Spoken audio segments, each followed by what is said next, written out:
Hello friends, मेरा नाम है प्रज्ञेश निंजे। आइए आप और हम मिलकर पढ़ते हैं physics fifth lecture electrostatic field. और today's derivation is electric field intensity due to electric field intensity on axial line due to uniformly charged ring. Electric field intensity on the axial line due to uniformly charged ring. So here we have a ring which has a charge, right? Let us draw a ring. So this is the ring, and this ring has been given a uniform charge Q, right? Positive charge is uniformly distributed throughout. Let us say it has a charge Q. Radius of the ring, let us say it is denoted by the R. A we use A. This is the charge Q, A. And as per the topic, I want to find out the electric field intensity on the axial line of this ring. So ring, this is the axis, and I want to calculate electric field intensity at a point P, which is located at a distance x from the center of the ring. Now, how do I find out? So to find out electric field, electric field intensity at P due to ring, we consider small element of width dl, right, on the circumference, obviously on ring, or you can say on circumference. So what do? We consider a small element here. The small element, let the name of the element be AB, and this element has a width dl, right? Now due to this element, we calculate electric field at a point P. So electric field at P due to dl, due to this element, what it will be? So electric field at point P due to this element dl will be in this direction, right? This will be the small amount of the electric field. Since element is small, electric field will also be small and will be represented by dE. The small element dl produces electric field at a point P, which is in the direction of the dE, as shown in the figure. You can write down the words here. It will make your presentation better, look your answer better. It will help to fetch your marks. It will create impression on the teacher, examiner. So you should express whatever drawings you have done in the words. So electric field due to this small element dl is as shown in the figure. Now this dE will resolve into two components. Electric field at point due to dl is dE, resolving dE into rectangular components. Resolving D into rectangular components, one of the component will be along the axis. Let's say if this angle is theta, this will also be theta, and the component which is along the axis will be dE cos theta, right? And the component which is perpendicular will be dE sin theta. So we can write down resolving D into rectangular components, dE cos theta along axis of ring, right? And we can also write down that dE sin theta will be along perpendicular direction of axis of ring,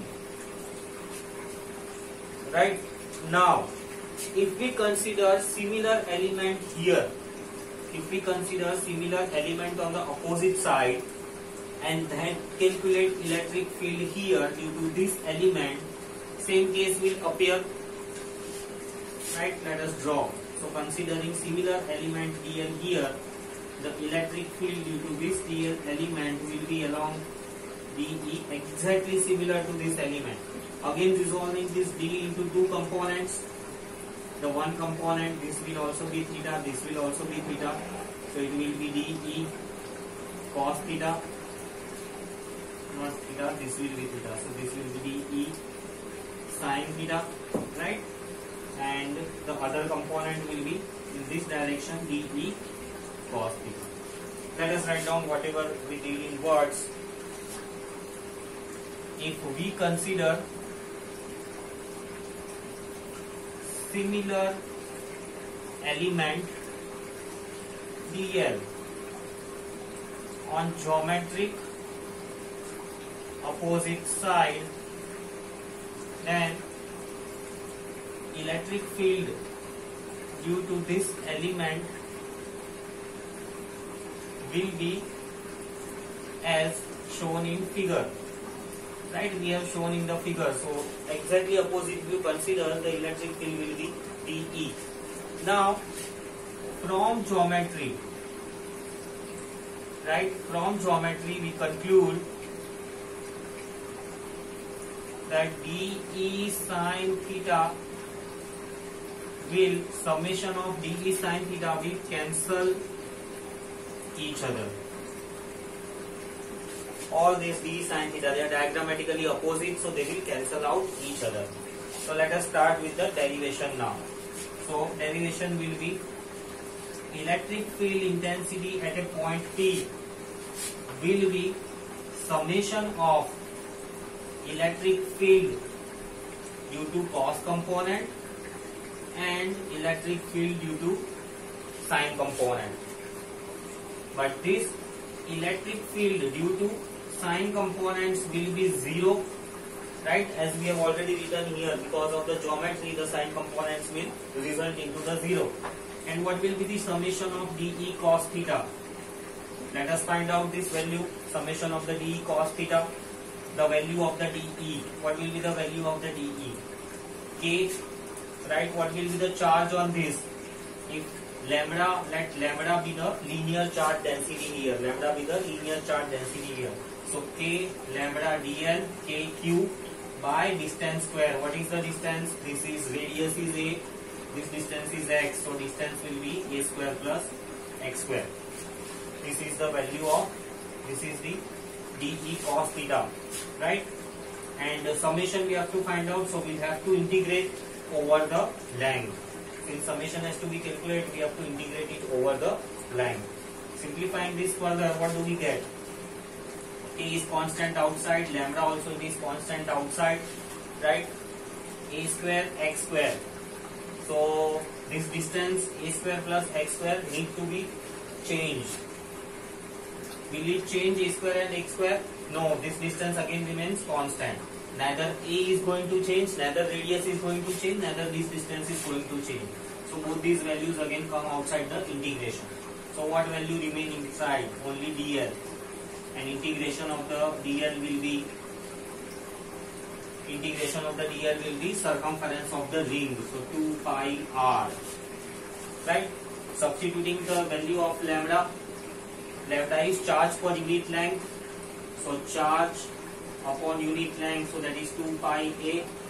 This term a square plus x square, and this term 2 pi a. This gets cancelled. What remain is k q by a square plus x square. This is the summation of dE cos theta. Cos theta term we have forgot, so we have to add cos theta term. Cos theta, what will be the value of cos theta? Cos theta will be base upon hypotenuse, right?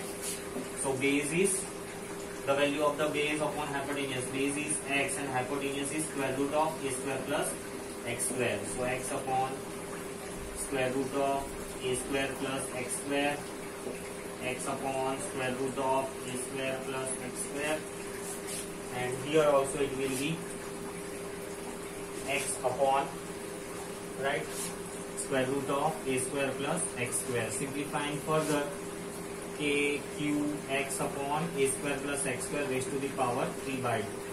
So now ultimately what will be the electric field at a point P? So electric field at point P will be only summation of d cos theta, because this already is 0, and summation of d cos theta we have solved and found out it as kqx by a square plus x square raised to the power 3 by 2. This is the electric field, right? This is the electric field at a point P, magnitude. And what will be the direction?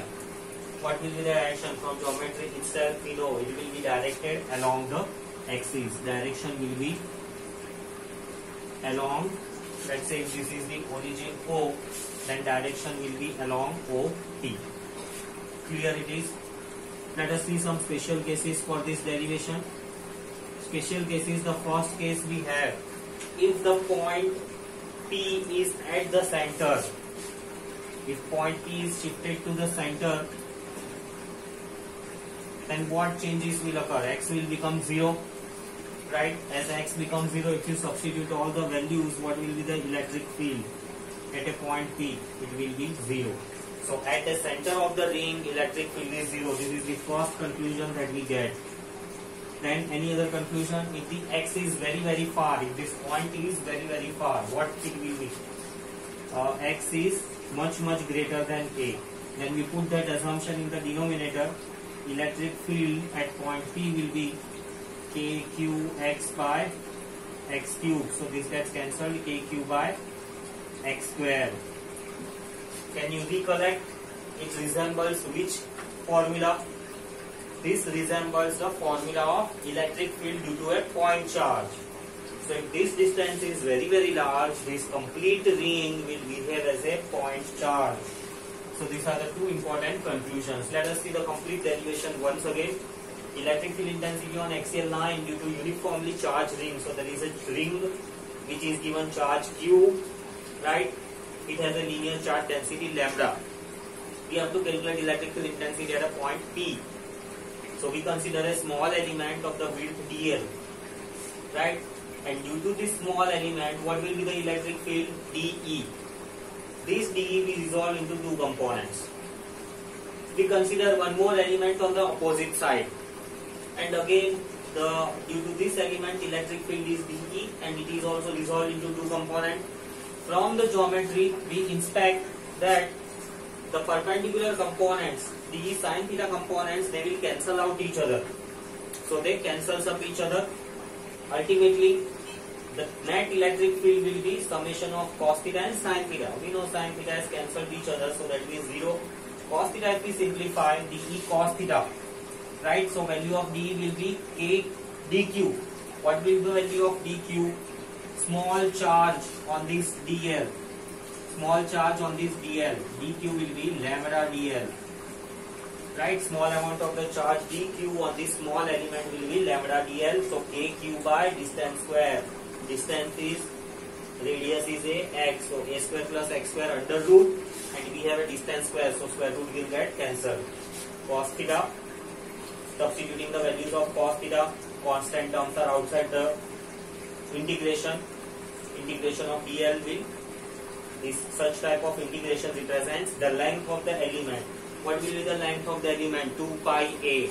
So 2 pi a, circumference of the ring, that 2 pi a, and lambda, the value of lambda is charge per unit length, it gets cancelled, right? Simplifying further, we get electric field intensity at a point P, and then we have these special cases.